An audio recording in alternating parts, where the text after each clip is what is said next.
to be able to execute the fundamentals on offense, defense, and special teams. Pressure coming, sack! Kevin Snyder, team on the late blitz. And then do it over and over and over again. Coming and blocked. Because the team that does it better is usually the team that wins.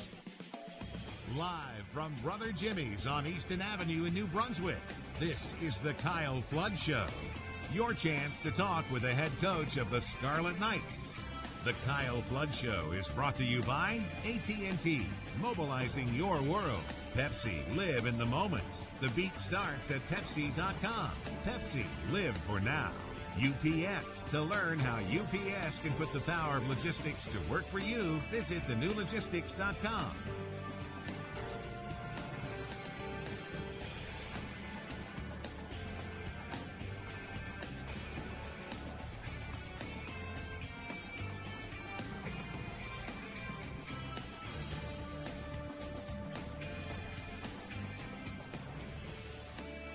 To be a part of the show, call 855-FLOOD-44. That's 855-356-6344. Now, let's go live to Brother Jimmy's in New Brunswick. Alongside Coach Flood, here's Chris Carlin. Welcome, everybody, once again to another edition of the Kyle Flood Show, live from Brother Jimmy's in downtown New Brunswick. Chris Carlin, along with Eric LeGrand and the coach of the Scarlet Knights, currently at 5-1, coming off their first Big Ten victory over the Michigan Wolverines. He is Kyle Flood. How are you, Coach? I'm doing great.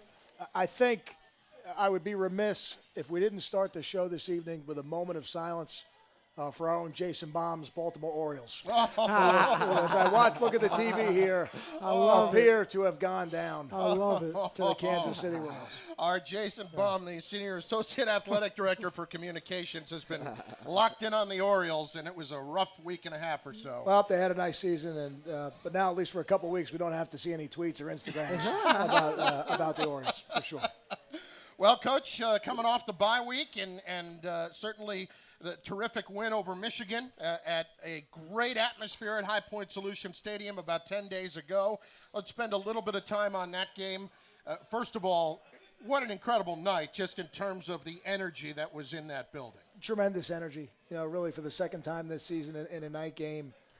We knew it would be like that, and you're right. It is a historic night. It is that kind of evening. It's the first Big Ten win for the birthplace of college football, and it is when you do something for the first time, it is special. It should feel special, and it should be treated like that. Coming off a bye week, it almost seems like last season to me. Yeah, that's just the nature of these bye weeks. But I do have some great memories that I'll take with me for a long time. What type of emotions are going through your head at that moment as you see the clock ticking down and it's the end of the game and that it's your first Big Ten win? What goes through your head? It's a great feeling, and most of my enjoyment comes from being able to watch the players react, to watch the players celebrate, and then to ultimately see the students on the field with us and celebrating that win, and our whole entire fan base appeared to be on the field that night, which was great. I think that adds to what is a really special evening.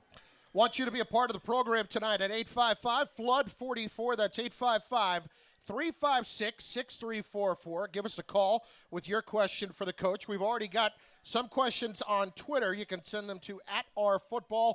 And if you're in attendance here at Brother Jimmy's, another terrific crowd on hand tonight, come on down front and get your question in to our guy Jimmy, and we will get you on the air.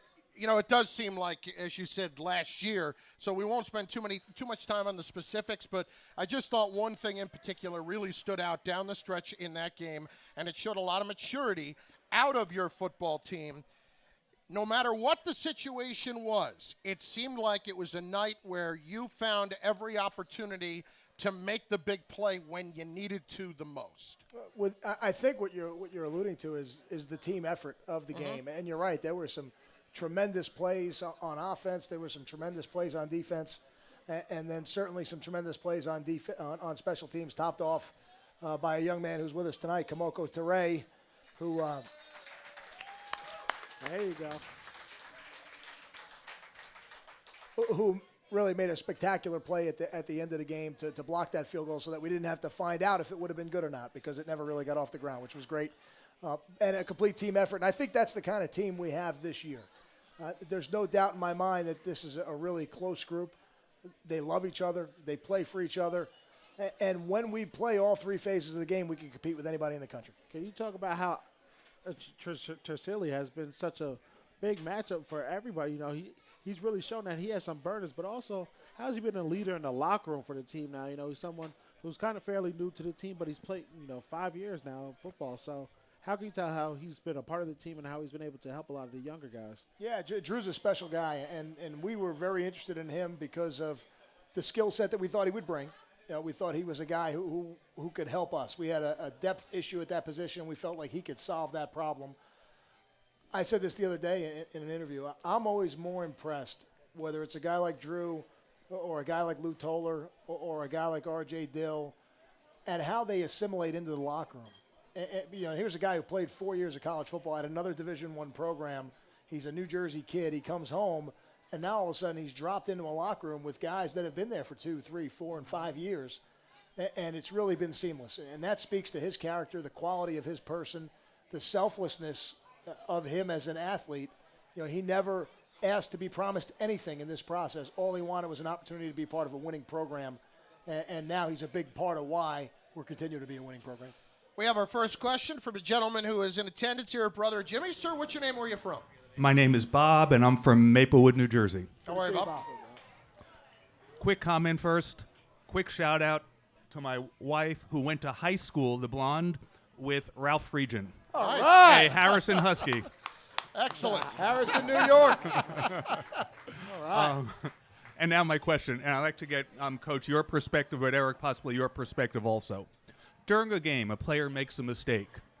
Different coaches seem to have different perspectives on how to instruct that player. You've got the Brian Kelly method of veins popping out of his neck. You've got the Greg Schiano method, grabs the player by the helmet, gets 2 inches from the player's face mask, and says something, I don't know what. Coach Flood, you do a lot of note-taking, and I just sort of wanted to get your perspective and Eric's on what the best way is to instruct a player maybe who has made a mistake on the field. I'm not sure that I'll give you the coach's perspective first, then Eric, you can speak to the player part of it. I don't know that there's a best way. I think there's a time and place for a lot of tacks to take, and what I've found over time is, whether you're in a classroom teaching or you're in a stadium with 50,000 of your closest friends at High Point Solutions Stadium, you have to coach and teach within your personality. And I think that that's critical, because as long as you're being genuine with that player, there are going to be times when it'll be more of a direct conversation. There'll be times when it'll be more of an animated, emotional conversation. But I think as long as you're consistent within your own personality, the player will hear the message, not the tone. Because ultimately that's what you want. You want the player to hear the message. And as I said to a lot of players, coaches' voices raise at times because of how much we care. That's the reason. So the player perspective, Eric. Yeah, definitely from the player perspective, coaches, they don't know the personality of themselves and also the player. So when you come off and you see your coach screaming at you or hearing it, he wants to get that message across. But as a player, you just got to take it's the emotion of the game. It's everyone's intensity's up in the air, right. So he really doesn't mean to screaming at you. But also, the player. Some people can feed off of that really well. Somebody yells at them, Somebody yells at me, I'm ready to fire back and fight the next play after the next guy. Right. Some other people may not take it that way, but you can never take it personal the way a coach yells at you, especially in the middle of a game. I think that's a good point. Different players need different things. Mm-hmm. And our job as coaches is not just to get the message through, but to understand how to get the message through. And even the same player at a different stage of his career may need something different. Great. Thank you very much, Coach. That's Eric, thank you. Good question. Coach, that's interesting in that, as a coach, that's got to be very, very tricky in trying to figure out what each player needs at different times. In other words, getting to know the kids and really knowing what they will respond to. And that's where, in the recruiting process, you really have to try to find out as much as you can. And unfortunately, the rules are set up so that you don't get information. They limit the amount of times you can talk to them, that you can have in-face conversations, that you can call them. There's a lot of things that hinder that process. But if you've got strong ties with the high school coaches, I think you can get a lot of that information before the player gets on campus. And then when they're here, you got to spend time with them. We do things in training camp, and I believe this. I think one of the best things we do in training camp is every third or fourth night, at night, we before we start our meetings for football, we break the team up into groups of anywhere between 8 and 12. And we just have conversations to learn about each other. And I give out questions to just kind of spur the conversation. But it really allows us to get details into their life that we may never get if we were just in a football setting. And I remember that, Coach, doing that. And you really do learn a lot about each other as teammates and also about the coaches, too, because you get to learn about No doubt. the coaches that you're working with. And as I said before, I was always the type of player, if you yell at me, I'm ready to go back the next play. But some other plays, if you yell at them, it really, to get them down. But that's how you learn the personalities of your players, Coach. Let's get our first phone call in of the night, and that comes from Dan in Toms River. You're on the Kyle Flood Show. Dan, how are you? I'm great. Thank you very much for taking my call. Sure. Go ahead, Dan. After playing in front of 72,000 down at Arkansas, does that experience help players like Gary and the upperclassmen on the offensive line prepare for the crowd noise out at Ohio State this weekend? It does. It does. I think, whether you play in front of 50-something thousand, 70-something thousand, 90, 100, whatever it is, at whatever point you lose the ability to verbally communicate, you have to have a system in place to non-verbally communicate. So we spent a lot of time practicing this. We spent a lot of time today doing it. And there's no doubt, you mentioned older players. I don't think it has any effect on the older players in the program because they've been through it. They've been in those environments where you can't speak. Now, for a guy who's going to do it for the first time, there's no doubt that there is a learning curve involved. And I'm going to call out one of my favorite players that I ever coached, the guy by the name of Pedro Sosa. The year before I came to Rutgers in 2004, one of the things they talked about in the offseason was I think he had 2 or 3 false start penalties up at Syracuse in the Dome. In a crowded environment. And it was something that, one of the problems or one of the issues that they wanted us to solve early on when I first came to the staff. Well, I can tell you this. By the time I got to coach him in 2006, 7, and 8, I mean, there was nobody I would rather have had at left tackle in that part of my career than him because it wasn't even an issue for him. So it's like when you go through these meetings with the players, signals changing. How difficult is that to get everyone on the right page? Because I know signals always changing each week so people can't pick up on everything.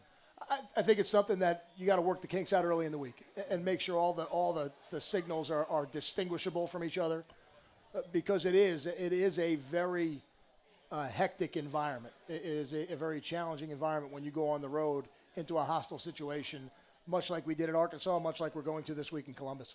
We're going to take our first time out of the night. We encourage you to be a part of the program at 855-FLOOD-44. 855-356-6344 or tweet us your questions at @RFootball. We got a bunch of those to get to as well. And, of course, we have a lot to discuss as Rutgers goes on the road this week to take on the Ohio State Buckeyes out in Columbus. Stay with us on ScarletKnights.com and on 1450 WCTC. This is the Kyle Flood Show. AT&T's best ever pricing for individuals and families lets you stay connected with the nation's most reliable 4G LTE network. It's easy. Just find the service plan that fits you best, including options up to 10 lines, so you can text, call, and download pretty much everywhere you go. AT&T, mobilizing your world. AT&T is a proud partner of Rutgers Athletics. Reliability claim based on nationwide carriers 4G LTE. 4G LTE not available everywhere. The chalkboard. Sweeps, screens. Every play is drawn up and studied. When you can visualize a play, you can execute a play. The same is true in business. The more visibility you have in your supply chain, the better your business performs. That's why UPS lets you track what comes in and what goes out. Logistics is our game. See how we can help yours at thenewlogistics.com. UPS, official logistics partner of the NCAA. This is the Rutgers IMG Sports Network. Looking for a place to watch all of the Rutgers football action as they head into the Big Ten? Enjoy the games with fellow Scarlet Knights fans at these Rutgers Athletics official watch party locations. New York City's Brother Jimmy's Barbecue, Hoboken's Cadillac Cantina, Toms River's McIntyre's Pub, New Brunswick's Mike's Courtside Sports Bar and Grill, and Quaker Steak and Lube's 3 locations in Edison, Brick, and Powhatan. What's up, Rutgers? Y'all ready for some football? Brother Jimmy's in New Brunswick is your headquarters for Scarlet Knight football, as well as your home for the Jets, Giants, and all your favorite NFL teams. With over 30 HD TVs, we serve up all the NFL action on Sunday and Monday nights, with amazing food and drink specials all game long. So come on down to Brother Jimmy's and put some South in your mouth. For reservations and event information, visit us at BrotherJimmy's.com. Brother Jimmy's Barbecue, located at 5 Easton Avenue, New Brunswick, New Jersey. See y'all soon.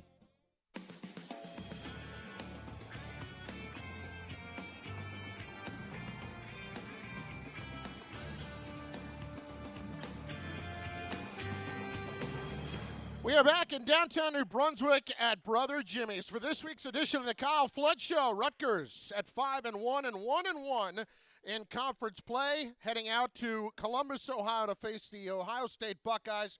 They are 13th in the country in both the AP and coaches poll, 4-1, and 1-0 in Big Ten play. Their lone Big Ten win coming at Maryland a couple of weeks ago, 52-24. They are also coming off of a bye.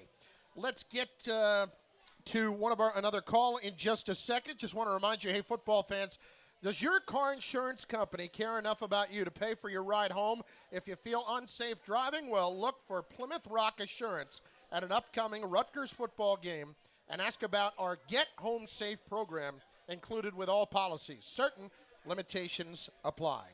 Our guy Mike in Cedar Grove is up next on the Kyle Flood Show on the telephone. Mike, how are you? Good, Chris. How are you? I'm great. Good.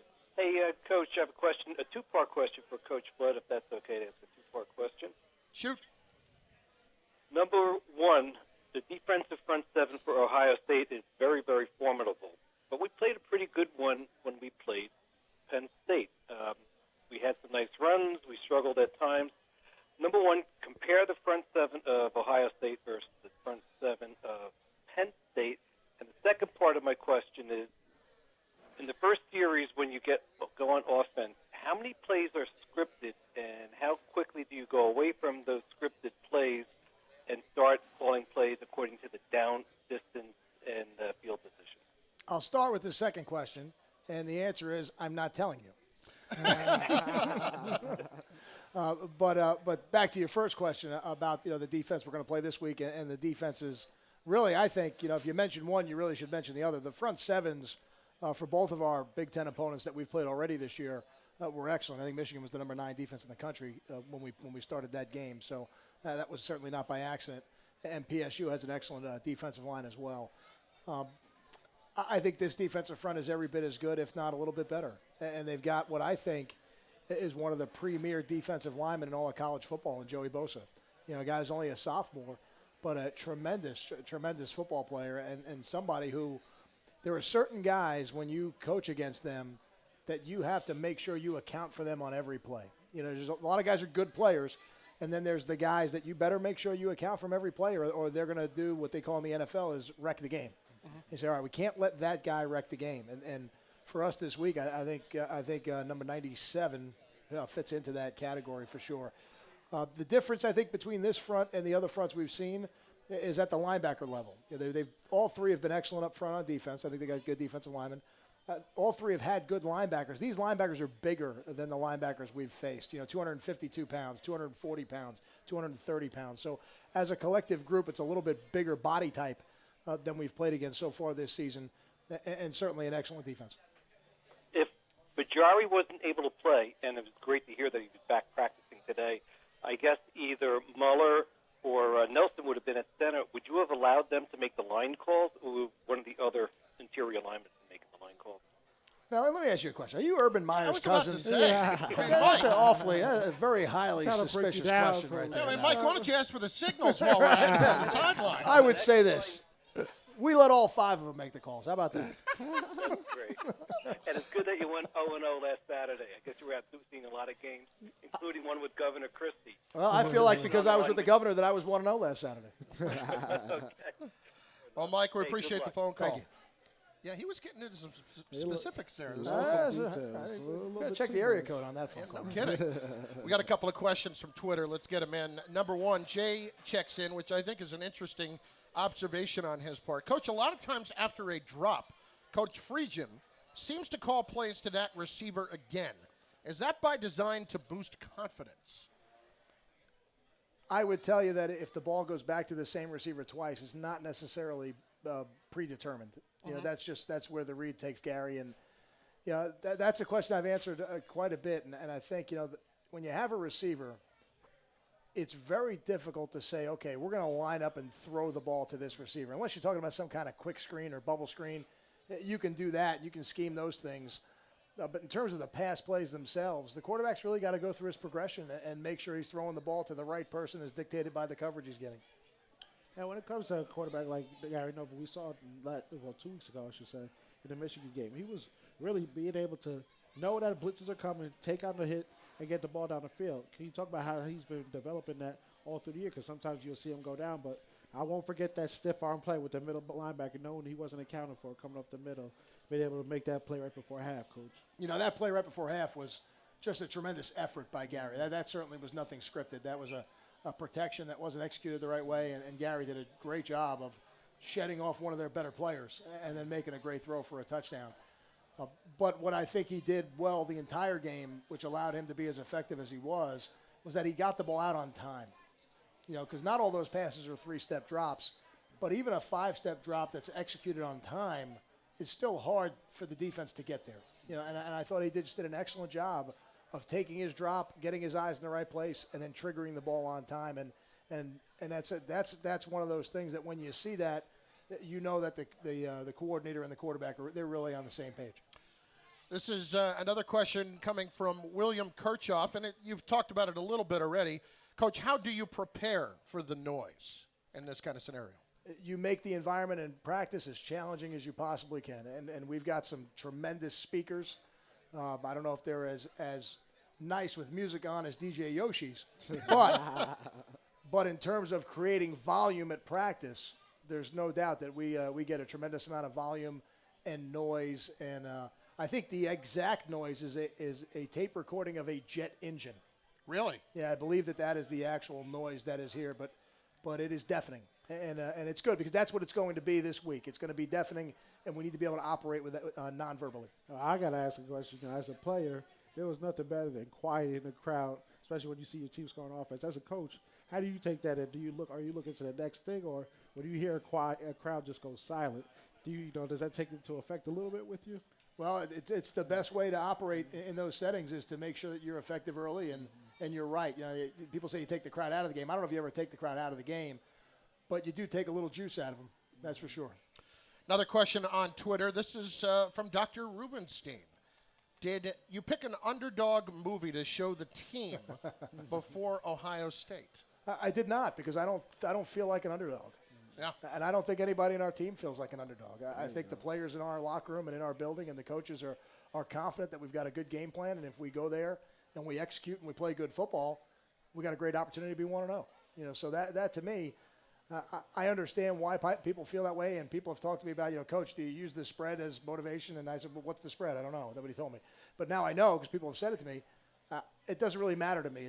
I don't need any more motivation than the opportunity to be 1-0. And I think our players feel the same way. And I would tell you there's not a person in the Hale Center that feels like an underdog. You know, well, I won't get into how those are set, but look, it did open some eyes when the number was as large as it was to the people outside the program who might pay attention to that kind of thing. Coach, what do you see as the biggest difference on offense and defense that will determine a win or loss this week? Those are things, what wins football games? That's really what that question is. And I think there's a couple statistics over time that prove they win football games. The first one everybody knows is the turnover. You win the turnover battle, your odds of winning the game skyrocket. There's no doubt about that. But there's others, drive start. Drive start's an excellent indicator of who's going to win the football game. Explosive plays, creating them on offense, minimizing them on defense, trying to create them on special teams. Those are things that ultimately help you win football games. And minimizing errors, drop balls, penalties, mistakes. If you can minimize those things, certainly your odds of winning the game go up. And now when you talk about big plays and everything before, if you limit to big plays also, what's the number I believe that you said limited more? Three? If there's a three or more on game? Defense, when the number goes from 2 to 3, the number of points you give up in a game skyrockets. Now those plays we're talking about are 25-yard plays. Doesn't matter how you get them, 25-yard plays running or passing. And when the number is 2, 1, or 0, you don't give up a lot of points. When the number goes to 3, over time, you give up significantly more points. And again, your chances of winning go down.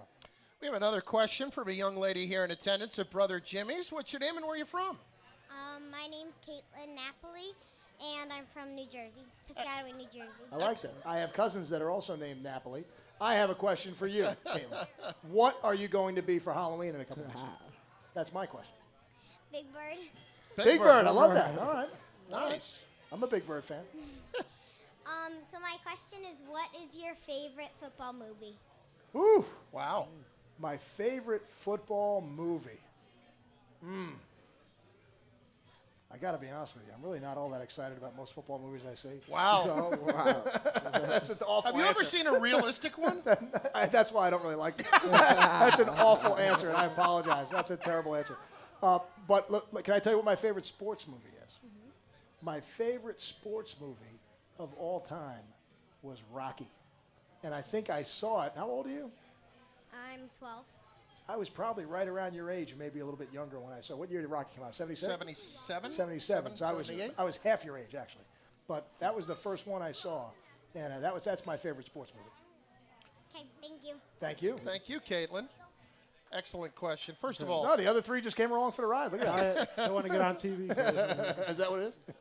all right, well, number one, in Rudy was offsides. Nobody talks about that.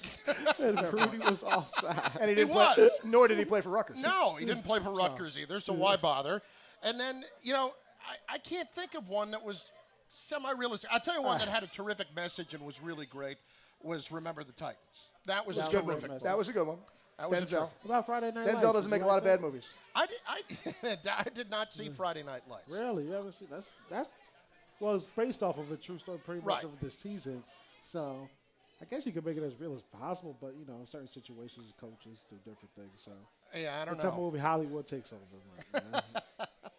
We got plenty of time for all kinds of questions tonight for the coach, Kyle Flood.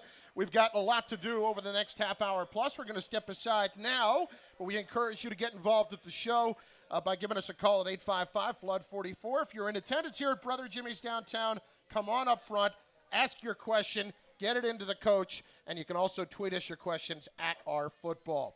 Thanks again for joining us for this week's edition of the Kyle Flood Show.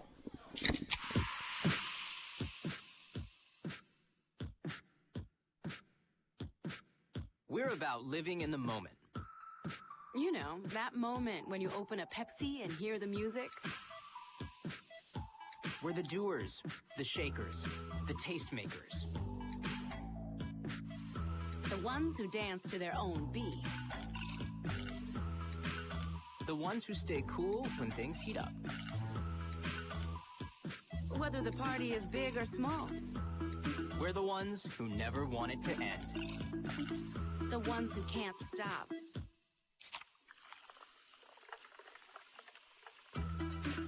And never will. The beat starts at Pepsi.com. Pepsi. Live for now.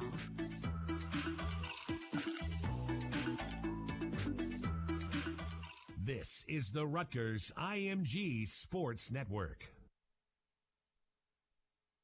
I'm Louis Ennie, CEO of Dietz & Watson. The story of our Franks and sausages is really the story of us. Growing up, my brother, sister, and I would taste the hot dogs right out of the smokehouse. My grandfather was an expert sausage maker. It's what our company was founded on. Today, our Franks and sausages are prepared the same way my grandfather made them 75 years ago, with the same old world quality. After 4 generations, they continue to bring our family together and other families too. Dietz & Watson, caring like only family can since 1939. Rutgers University's Center for Management Development is an international leader in delivering innovative educational solutions to strengthen the business skills of our clients. We have a focus on today's professional with contemporary programs to meet the demands of an ever-changing business environment. Find your program today by visiting our website, cmd.rutgers.edu, and upon registering, use the special 10% discount code RURadio or call us directly at 732-640-1853.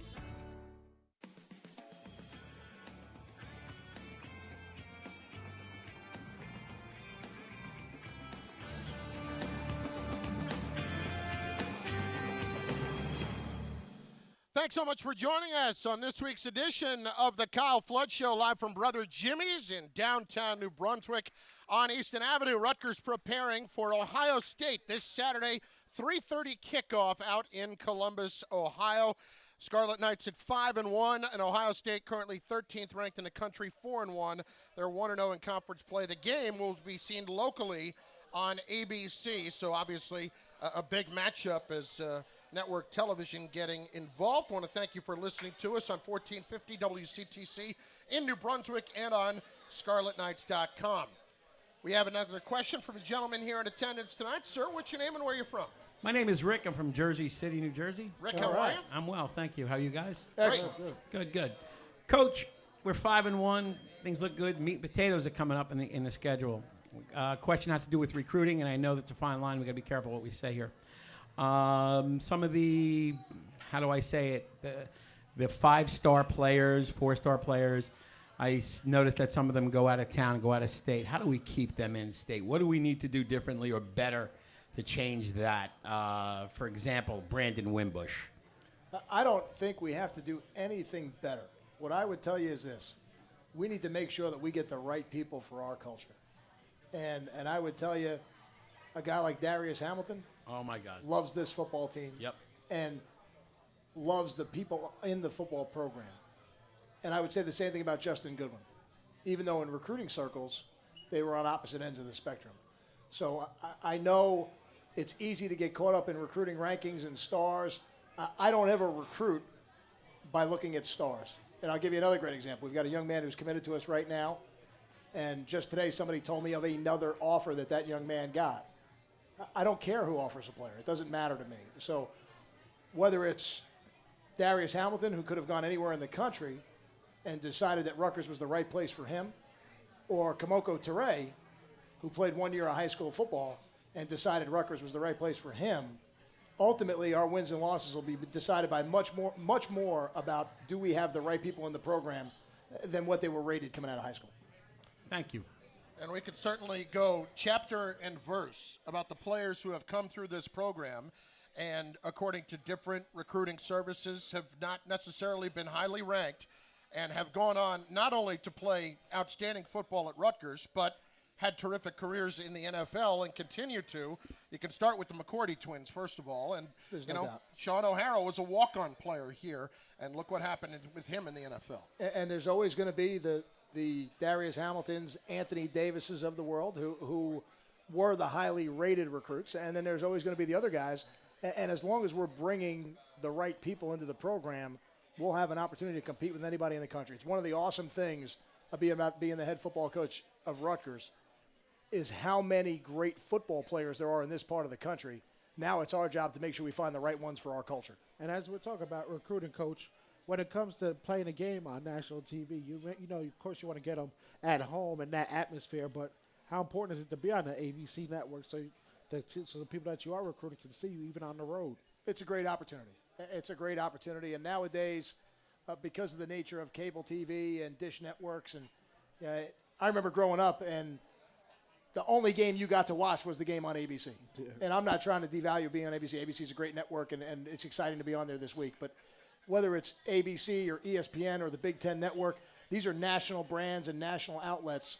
And every time you get a chance to be on a national outlet, which for us is just about every week, it's a great opportunity to showcase your program, the style of football you're going to play, and the kind of people you have. I don't necessarily expect you to comment, but you mentioned Anthony Davis, and it was probably about 3 weeks ago or so. He put out a tweet that, in essence, said, if you say that you're playing for New Jersey, yet you go somewhere else, you're not playing for New Jersey. I would agree. And he was referencing the different recruits out there and guys who are playing elsewhere. Anyway, we'll get to our guy Scott here in person in just a second. We have another Scott who's been very patient waiting on the phone. Scott in Staten Island has a question for the coach. Scott, how are you? All right, Chris, Coach, Eric, how you guys doing? Good. First, I want to say, Chris, you guys are awesome on the radio. We turn off the TV. I just watch the TV and listen to you guys. You guys are the best on the radio. We have a lot of fun. Yeah, we do. Thank you so much for a great first half. We're looking for another 7 or 8 more fantastic games. And my big question for you is on special teams. We have it awesome with Toure blocking and doing that. What can we do to get more with Goodwin and Grant and Hicks on better returns to get better field position in some of these games. So those two guys or three guys are phenomenal playmakers when they have the ball. I totally agree with you, and it's a part of our game that we're working really hard to improve. And there's a lot of moving. When you start talking about things like kickoff return, there's a lot of moving pieces out there. You've got 21 other pieces moving around the field, and one guy with the ball in his hands. And we're fortunate that we've got a talented guy back there in Janarian, and a talented guy next to him in Josh Hicks. So regardless of who gets the ball, we got a great opportunity to have a great return. And I think we got to execute it a little bit better. I think you're right. We're close, but being close on something like kickoff return is like being miles away. We got to get all 10 guys synchronized just a little bit better, and we're going to have one of those big returns that you're looking for. We appreciate the phone call, Scott. We go from one Scott to another.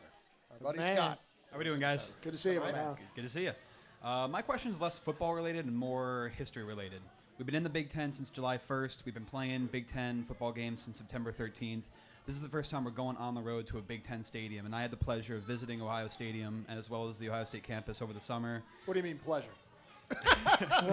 Everybody there was really nice, but I mean, when it comes down to football, we want to be 1-0, of course. But I got to tour the stadium. It was breathtaking. Is there going to be a moment where you get a chance to take a step back and say, we've made it. We're in the Big Ten, and this was what we can expect, multiple times a year to visit places like this? I don't know if you're going to like my answer. My answer is no, because we are in the Big Ten. And I think it's important that, and I think our football team has done this, but I think it's important for everybody to understand, like, as great as the Big Ten is for Rutgers, and there's a lot of things that come along with being in the Big Ten, both academically and athletically and from a branding standpoint and from an exposure standpoint, that are tremendous. I'm going to tell you there's every bit as many great things for the Big Ten about having Rutgers. And that's academically, that's athletically, that's from an exposure standpoint, that's from a media market standpoint. So to me, it's like any relationship that works.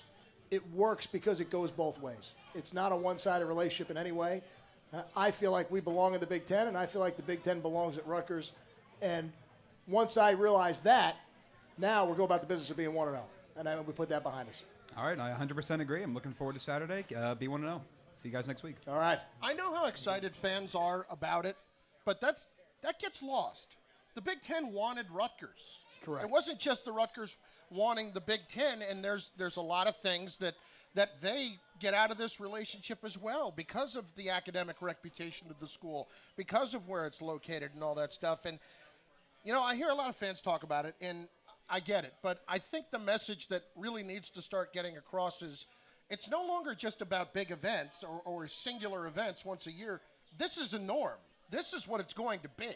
And there's no doubt that every recruit that has been in our stadium for our first two Big Ten home games got a chance to see that. If you came to the first game, you said, wow, this is really neat. Now you came to the second, oh, wow, it's just like that. It's like that again. Yeah. And my statement to them is, yes, it is, and it will be next time as well. And I think that's important that people realize that, because that has become what we are at Rutgers as a Big Ten institution. And is it exciting? There's no doubt it's exciting. It's what this part of the country has wanted for a long time. For a long time. Again, I'm 43 years old, and when I was growing up, if you wanted to root for a Big Ten football team in the New York, New Jersey area, you had to look somewhere else. Well, those days are over. And now the younger players in our state and the young people in our state that are growing up and that are in high school right now, their only memories of Rutgers are as a bowl team. Mm-hmm. And now as the next generation comes, their only memories of Rutgers are going to be as a Big Ten football team. And those are all things that are going to grow, not just the football program, but the university. And Coach, I got to ask you, when it comes to talking to like alumni and donors of the program, was that your answer right away from the very beginning? Like, we have just as much to bring to them as the excitement of us going to play somewhere else. Was that your answer right away for them, or was from the very beginning? That's what I wanted to ask from the you. very beginning, absolutely. We're going to take another time out. We'll get to another phone call. Our man Fred is holding on very patiently. He'll be with us momentarily. Hey, Scarlet Knight fans, this week's football broadcast is available on TuneIn, ScarletKnights.com, and on 1450 WCTC, 710 WOR in New York, and 610 WIP in Philadelphia. Select games are also available on SiriusXM satellite radio. There's no reason to miss the Scarlet Knights on game days, no matter where you are. So be sure to listen. More questions for the coach coming up. We got a lot to discuss as Rutgers prepares for Ohio State this Saturday. This is the Kyle Flood Show. The chalkboard. Sweeps, screens. Every play is drawn up and studied. When you can visualize a play, you can execute a play. The same is true in business. The more visibility you have in your supply chain, the better your business performs. That's why UPS lets you track what comes in and what goes out. Logistics is our game. See how we can help yours at thenewlogistics.com. UPS, official logistics partner of the NCAA. AT&T's best ever pricing for individuals and families lets you stay connected with the nation's most reliable 4G LTE network. It's easy. Just find the service plan that fits you best, including options up to 10 lines, so you can text, call, and download pretty much everywhere you go. AT&T, mobilizing your world. AT&T is a proud partner of Rutgers Athletics. Reliability claim based on nationwide carriers 4G LTE. 4G LTE not available everywhere. This is the Rutgers IMG Sports Network. Rutgers football fans, it's time to join the 1,200-plus members of the Rutgers Touchdown Club in supporting Rutgers football 365 days a year. To become a member, please visit us at RutgersTDClub.com. Your membership includes regular meetings with Rutgers football coaches, discounts from local vendors, bus trips and giveaways, and a whole lot more. It's time for you to show your Rutgers spirit by joining the Touchdown Club today. Also, please support the team by purchasing 50-50 chances prior to each home game in the stadium parking lots. Visit us at RutgersTDClub.com for more information. Go Rutgers!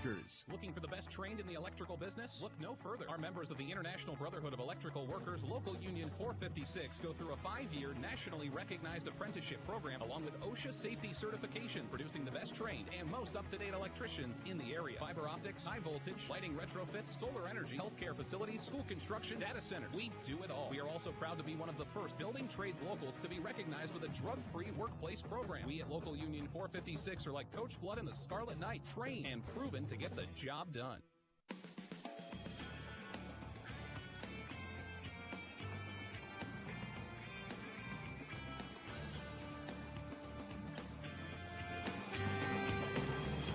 At Brother Jimmy's downtown New Brunswick, it is the Kyle Flood Show. Rutgers preparing for Ohio State this Saturday. Another terrific crowd on hand. Coach, let's hit the very busy telephones. We've got Fred in Mendham up next on the Kyle Flood Show. Fred, how you doing? I'm doing fine, thank you.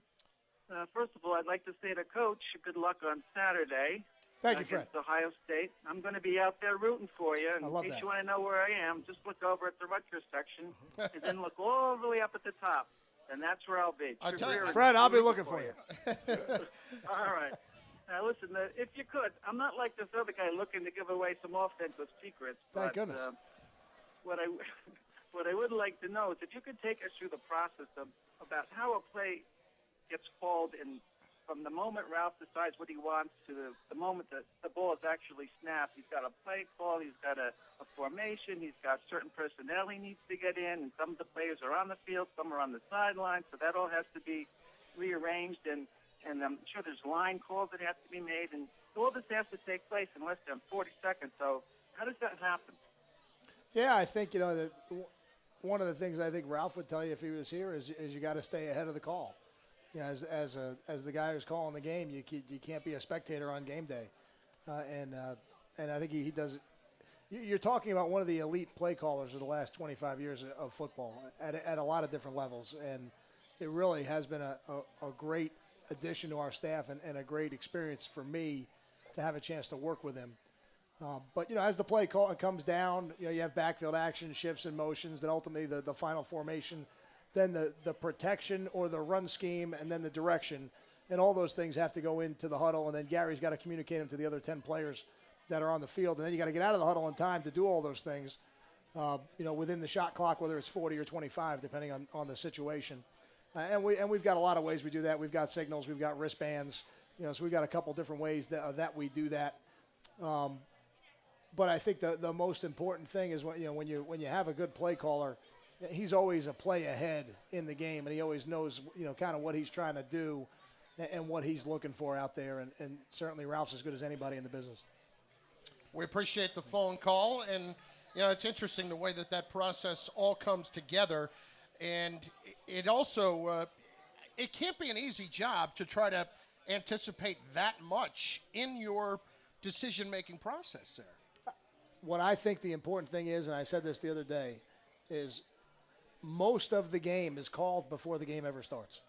You got to do a great job during the week of really understanding the situations and understanding what the defense is going to try to do to you in different situations. Because when you get to this point in the season, the 5th, the 6th, the 7th game of the year, you've got a pretty good body of work to study the people on the other side and to get an idea of what do they like in each situation and how can we maximize the knowledge of what they like in every situation. And like I said, Ralph does a great job with it. And I want to bring it to the other side, Coach, to the defensive side now, getting plays in. And you see people coming in a hurry-up offense, trying to mix it up with different personnel. How hard is it now, you being the head coach, looking at the defensive side, getting the right rotation in with Coach Rossi? Sure, and what you see now, and you'll see a little bit of a contrasting of styles this week in offensive football. We're a huddle team that calls a play, and then we use shifts and motions and play action to try to create the matchups that we're looking for. And on the other side, you're going to see a no-huddle offense. And a lot of times, they're going to hurry to the line of scrimmage. They're going to line up and simulate a snap and then look to the sideline. Mm-hmm. And their defensive coaches are trying to figure out their offensive coaches are trying to figure out what we're doing on defense, and then they call their play. So that's a little bit of a cat and mouse game that gets played within the game as well. And again, two different ways to really try to do the same thing, create the best matchup for your personnel. We have another question from a couple of young men here in attendance tonight. Young man, what's your name? Where are you from? My name is Dylan Knechtel, and I'm from Scotch Plains, New Jersey. All right, Scotch Plains. What's up, Dylan? My question is, what is your most favorite play in a game? The one where we take a knee at the end. Okay. That's the one I really There you like. go. That's my favorite play. It's actually called victory. Thank you. Thank you for asking. Great question, Dylan. Another phone call. Chad's in North Brunswick. He's on the Kyle Flood Show. Chad, how are you? Good. How you doing? Great. Hey, I'm not sure if you guys talked about this yet. You may have, but and I apologize if you have. But I think the key to this game is probably the key to any game is really who controls the line of scrimmage, and that goes on both sides of the ball. You know, I think our defensive line will do well in the game, and the concern I have is on the offensive line. Because in the first two Big Ten games, and we haven't been able to run the ball. I know why we couldn't do it because in the Michigan game because they stacked the box and dared Gary to beat them with his arm, which he did. And I think in the Penn State game, correct me if I'm wrong, I think they played us straight up pretty much in the Penn State. They were able to win that battle, and we couldn't run the ball against Penn State. But if you could, I'm just curious, Coach, if you could tell me. Have you seen anything, maybe from the Penn State game more so than the Michigan game, that showed you why we weren't able to run the ball in that game? And are you confident that you've made some adjustments that can kind of give us a better shot in both running the ball and as well as giving Gary some time to pass the ball? I think what you want to look at is the progress from one game to another. I think that's the important thing. And as you go through a season, and you're right, there's a lot of places we wanted to do a little bit better in that PSU game for sure. And then you fast forward to the Michigan game, and you say, okay, now we're going to play a defense that's really going to do everything they can to sell out and stop the run. And you said dare, and I don't know that they were daring Gary to beat us, but what they were doing is saying, okay, we're going to play the game so they have to throw the ball to beat us. And we were able to do that. But the other thing we were able to do that we were not able to do early in the year is run the ball at the end of the game and finish the game with the ball in our hands. And to me, although the numbers don't look that impressive in the running game in that game, to me, when you have to run the ball, when everybody in the stadium knows that you're going to run the ball and you can still do it effectively, there's a lot of positives to be had in that scenario right there. I want to mention our players of the week who are in attendance here tonight, Coach. You've got Kamoko Ture from Special Teams, Kevin Snyder from Defense, and Gary Nova as well here tonight. All right, I didn't see him come in. There we go. The lights are on. All right, good to see you, Gary. Mr. Kevin? Snyder, over there as well. Good to see you, Kevin. They're in the middle of ordering. They have no interest in talking right now. I can just see the high top fade from right over here. Right. Even when Kamoko's not jumping, we can still see him. Well, what we'll do right now is take one more time out, talk a little bit more about this matchup with Ohio State as Rutgers prepares for the Buckeyes this Saturday, 3:30 on ABC, and also on the Rutgers IMG Sports Network. Our coverage will begin at 2:30 with Allstate Insurance, Rutgers countdown to kickoff. Let's step aside. One more break. This is the Kyle Flood Show.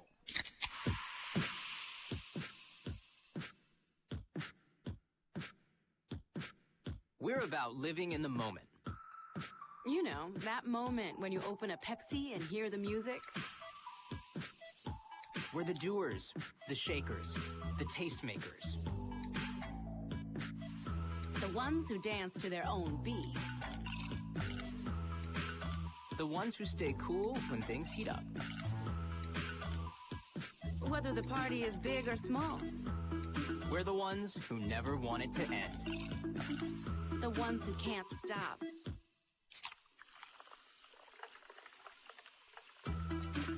And never will. The beat starts at Pepsi.com. Pepsi. Live for now.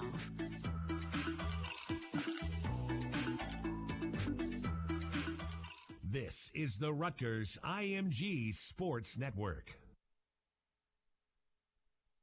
Looking for a place to watch all of the Rutgers football action as they head into the Big Ten? Enjoy the games with fellow Scarlet Knights fans at these Rutgers Athletics official watch party locations. New York City's Brother Jimmy's Barbecue, Hoboken's Cadillac Cantina, Tom's Rivers McIntyre's Pub, New Brunswick's Mike's Courtside Sports Bar and Grill, and Quaker Steak and Lube's 3 locations in Edison, Brick, and Powhatan. Oh, what up, Rutgers? Hey, guess what? I bet you didn't know you're about to have 3 different kinds of barbecue sauce all over that sweet, sticky mug of yours. Also, bet you didn't know, down south in North Carolina, we can actually make some of the best barbecue you've ever had in your ding-dong life. So come on down to Brother Jimmy's Barbecue and put some South in your mouth. Brother Jimmy's Barbecue, located at 5 Easton Avenue, New Brunswick, New Jersey. Or check us out at brotherjimmys.com. See y'all real soon.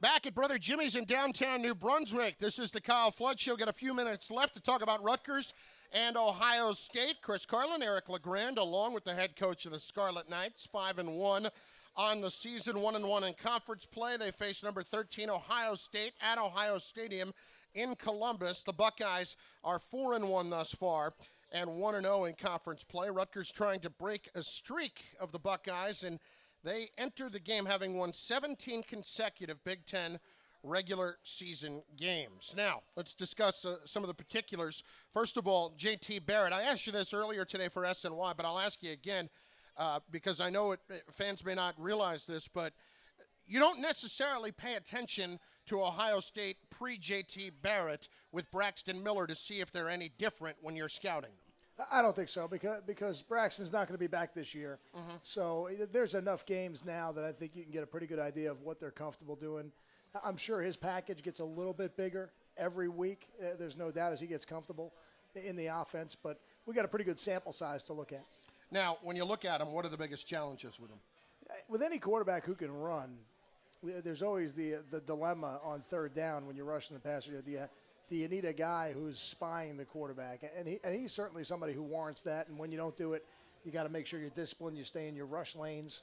But I'll tell you, he throws a very accurate deep ball, and he's got a bunch of receivers who can go get it. He's got significant statistics to 6 different receivers at this stage of and 2 tight ends as well.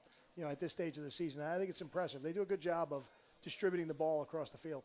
Yeah, watching him, you can see as he just continues to get better and better each week, week in and week out. How important is it to get pressure on him? He has really been hit multiple times over and over throughout a game. How important is it to get pressure on him and hit him and drive him through the turf? It's I like the way you say that, Eric. Yeah, the only team really that's been able to do that to him is Virginia Tech. Virginia Tech, I thought, did an excellent job of getting to the quarterback. Now, the way they did it was they loaded the box, they minimized the run, they got a lead, And at the end of the game, they were able to turn it loose a little bit, which is usually the case. That's usually when those things happen. If you can get them behind the sticks or you can get them late in the game, that's when you have your best chance really to get after the quarterback. And Virginia Tech did the best job of that. And to answer your question, very simply, it's really important. I think it's really important that you disrupt the rhythm of the quarterback, for sure. And speaking of disruptive on the other side of the ball, you talked about Joey Bosa a little bit, the defensive end. And he, this year so far, 7 tackles for loss, 3.5 sacks, along with 3 forced fumbles. So, yes, he is capable of wrecking the game. Yeah, he's one of those guys. You have to account for him. And one of the things that makes him so tough is he's got good players around him. So you can't just put all your efforts into him. But he certainly is a guy that you have to account for on every snap and make sure that you are aware of where he is and try to make his life different than what he expects it to be. So you got to give him some different looks in the game as well. I want to ask you, Coach, how do you motivate the offensive line? I know you're playing Ohio State. The motivation should be there. But how do you motivate them to know that you have to get this ground game going and you also have to protect Gary Nova if you want to come out of there 1-0? I think they're motivated. I don't think that we have to motivate them. I think the whole team is motivated. But we've got a great opportunity ahead of us. We're going to Columbus, Ohio to play a team that hasn't lost a Big Ten regular season game in 2.5 years. This is a tremendous, tremendous opportunity for us to line up and be 1-0 in the Big Ten Eastern Division. And for us, our goals are to be a championship program. If you want to be a championship program, you're going to play against the best. And Ohio State in the Big Ten over the last few years, they've been right at the top of that conference every year. So it's the kind of challenge we really want, and we're looking forward to it. Urban Meyer, of course, came in a couple of years ago and spent some time at Rutgers in one of his years off. I think it was just 1 year off he took from coaching. Any interaction with him? Do you know Coach Meyer at all? Well, I have interaction with him now at the Big Ten head coaches meetings, so we're around each other a little bit. I was on the staff when he came to visit, and he was at practice, and then he spent some time with us as an offensive staff talking a little bit about their empty package and things they did when he was in Florida. A really sharp offensive mind that wasn't hard to see from the very beginning. And I enjoyed my time around him. I think he's a good football coach. He runs an excellent program out there. And we're really, like I said, these are the kind of programs that we look forward to competing against on a week in and week out basis going forward. Someone like him, when you had the opportunity to meet him a few years back at the Big Ten meetings, do you try to pick his brain a little bit about certain stuff? Oh, I think in those settings, I don't know how much you're going to get. Well, in the Big Ten meeting, understandable. Yeah, had we not been in the same conference, I think we might have been able to get a little bit more out of him. But no, I think it's more casual conversations in those settings for sure. We got just a short bit of time left. One last thing I want to ask you about them. They do their share of blocking kicks as well. Is it similar to what you do? Fill me in a little bit on what to expect. I think they've blocked 40 kicks or so over the last 10 years. One of the things about blocking kicks is there's no one way to do it. And it's a little bit different every week, and you have to be able to adapt and attack the schemes that you're seeing. You can't just – it's not like we have a magic block that we use and then nobody else sees it. You have to really do a great job of scheming, and Joe Rossi – or I'll start with Rob Smith before him, and then Joe Rossi, and now Bob Frazier. They've all done a tremendous job of scheming those things on a week in and week out basis. Coach, good luck going 1-0 this week. I appreciate it. We're really excited about the opportunity. Good luck, Coach. Terrific. Thank you. Rutgers headed out to Ohio State to face the Buckeyes. 3:30 kick this Saturday afternoon on ABC and on the Rutgers IMG Sports Network. I want to thank everybody involved with the broadcast tonight. Colin Osborne, Paul Schrager, Tim DeMartin, Ali Schroeder, and, of course, Jimmy Gill and Jason Baum from the Rutgers Communications office. Can't wait for Saturday, Rutgers and Ohio State. We'll see you then. Have a great week, everybody. This has been the Kyle Flood Show.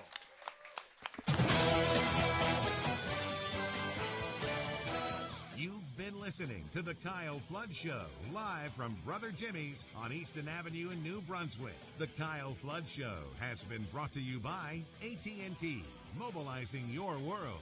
Pepsi, live for now. UPS, to learn how UPS can put the power of logistics to work for you, visit thenewlogistics.com.